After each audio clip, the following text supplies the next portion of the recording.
Monsieur Bziton, vous prétendez avoir été attaqué par un extraterrestre fan de Bob Marley. Il avait des dreads, donc je sais pas.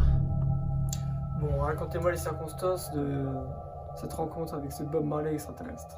Bah, j'ai été envoyé en mission pour traquer un...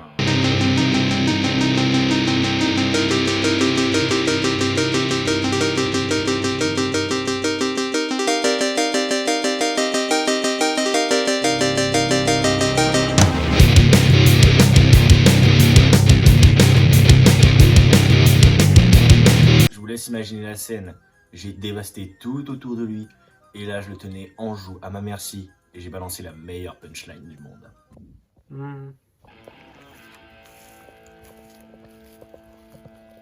Pour toi, tous...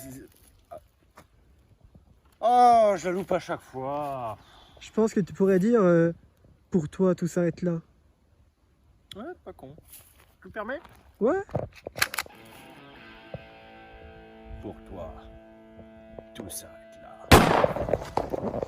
Oh ouais, ça claque. Ah merci. D'accord, on continue ce que vous dites. Écoutez, là, la partie explication elle va commencer, on reprendra après.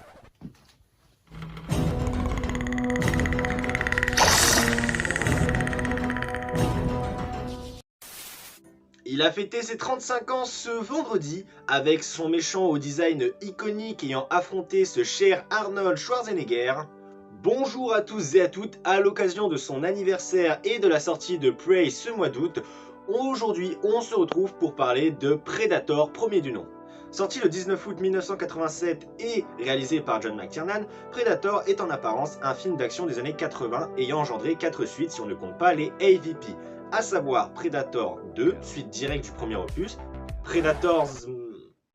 mais on ne sait pas où il se situe chronologiquement. The Predator, suite des 2 premiers opus, et enfin Prey qui est un préquel à la saga. Je crois que je me suis un peu éparpillé. Donc bon, Predator, ça parle de quoi ?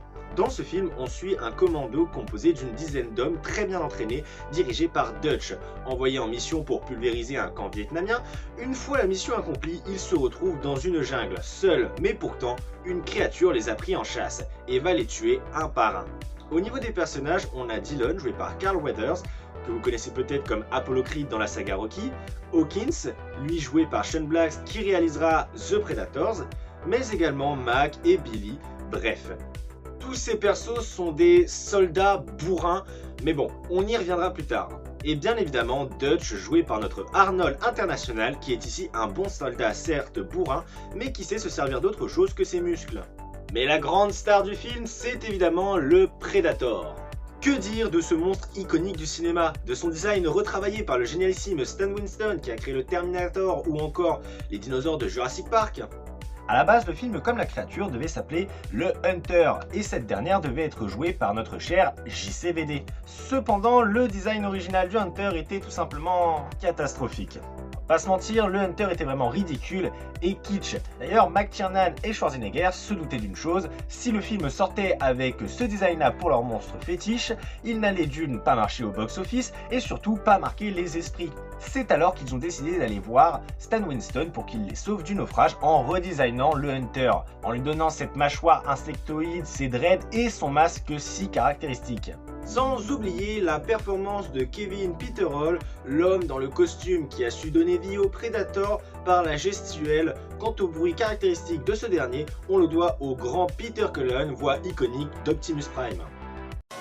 Megatron must be stopped, no matter the cost. La créature est d'ailleurs bien mise à l'écran. En effet, John McTiernan a su iconiser son monstre par sa réalisation, profitant de la capacité d'invisibilité de ce dernier pour faire naître une sorte de paranoïa de par des plans en contre-plongée sur des arbres par exemple, ou les plans en vision thermique du Predator. Et évidemment, le stress se ressent tout au long de l'intrigue qui se suit sans déplaisir, accentué par une certaine violence du côté des morts. Aidé par une ambiance sonore majoritairement vide donnant une sensation d'isolement. Et sans oublier la BO d'Alan Silvestri qui est tout simplement mémorable. Mais la grande force de Predator, c'est qu'il a su se démarquer en prenant à revers la mode des films d'action des années 80. En 1987, la plupart des films d'action américains sont des films mettant en scène des héros réganiens, tels que Rambo, c'est-à-dire un personnage masculin avec un biceps plus gros que mon crâne, une mitraillette dans chaque main, la peau luisante de transpiration, tirant sur tout ce qui bouge et repartant sur un soleil couchant. Et à première vue, le film semble nous donner ce qu'on est venu voir, un commando de héros bourrins qui dézingue du vietnamien à coups de mitraillette et de sulfateuse, mais pourtant, une fois les 10 premières minutes passées, le film change drastiquement d'ambiance. Les personnages évoluent dans une jungle alors que le stress, la paranoïa s'installe pour eux comme pour le spectateur. Traqués par un prédateur qui peut se rendre invisible, se déplace dans les arbres et les prive de leur technologie. Ils se feront tuer un par la créature, à l'exception de Dutch qui parvient à s'enfuir et qui est bien décidé à tuer ce monstre. Cependant, Dutch a découvert que la boue le rend invisible à la vision thermique du monstre. Il l'attire alors dans un piège pour le priver de sa technologie tout en se déplaçant dans les arbres. Dutch devient le prédateur. S'ensuit alors un affrontement au corps à corps avec des plans et des répliques cultes. T'as pas une gueule de porte-bonheur.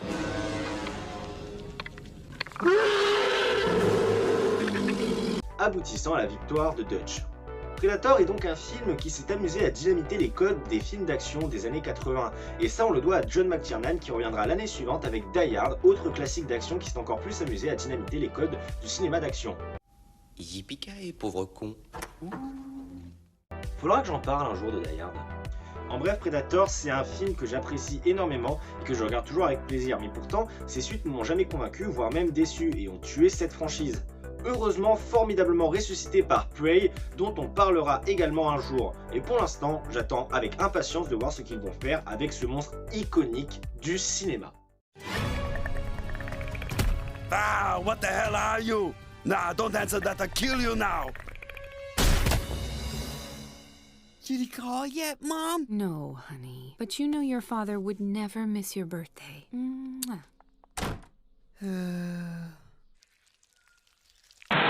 Ouais, attends. À ce que je vois, vous étiez bien occupé, hein. C'est une que j'ai même pas le temps de finir. Mais vous allez arrêter, merde! Désolé, plusieurs coupables. Continuez, vas-y. Bon, je vais reprendre l'histoire.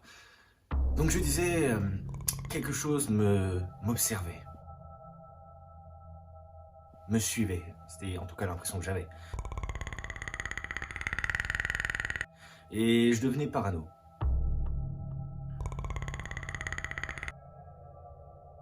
Et c'est là que je l'ai vu. Quoi, toi? Vous en doutez, ensuite un énorme combat entre lui et moi s'en est suivi.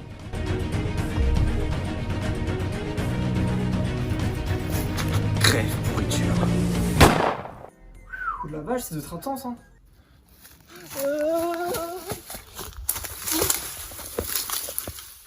Ouais, c'était intense.